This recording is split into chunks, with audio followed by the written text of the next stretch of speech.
इंसान दुनिया से पहले खुद से अलग होता है। ये प्लेसमेंट कंफ्यूजन नहीं देता, ये कंटिन्यूटी को तोड़ देता है।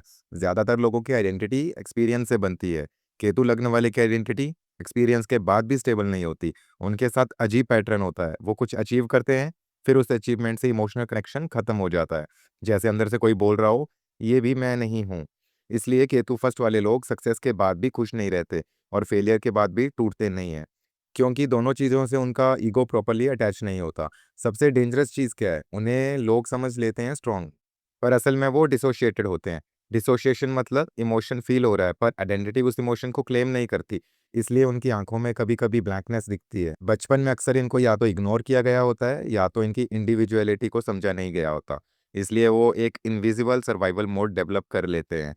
वो लाउड नहीं होंगे, वो रेबल नहीं करेंगे, वो बस धीरे-धीरे अपने अंदर चले जाएँगे। केतु लग्न में हो तो इंसान लोगों के बीच रहकर भी अंदर से डिस्कनेक्ट होता है।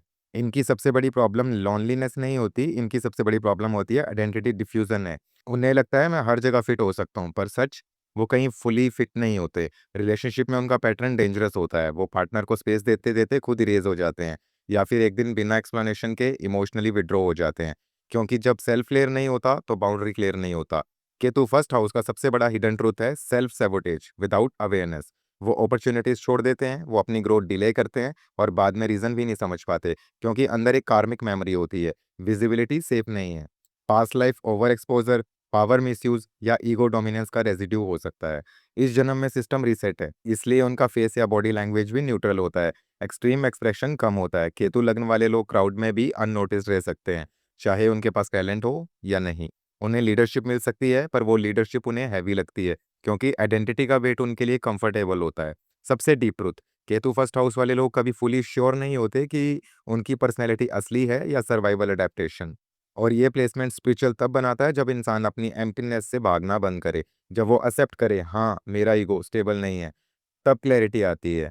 आपको आइडेंटिटी बिल्ड नहीं करनी है, आपको आइडेंटिटी को ऑब्जर्व करना है। आपका काम शाइन करना नहीं है, आपका काम डिस्टॉर्शन हटाना है। जब आप कंपैरिजन छोड़ दोगे और अपने ब्लैंक स्पेस से दोस्ती कर लोगे, तब आप पावरफुल हो जाओगे। क्योंकि जिसका ईगो स्टेबल नहीं होता, उसका ईगो टूट भी नहीं सकता। इसलिए जब लग्न असेंडेंट ही स्टेबल नहीं है, आप कुछ नहीं कर सकते, यानी कि बॉडी।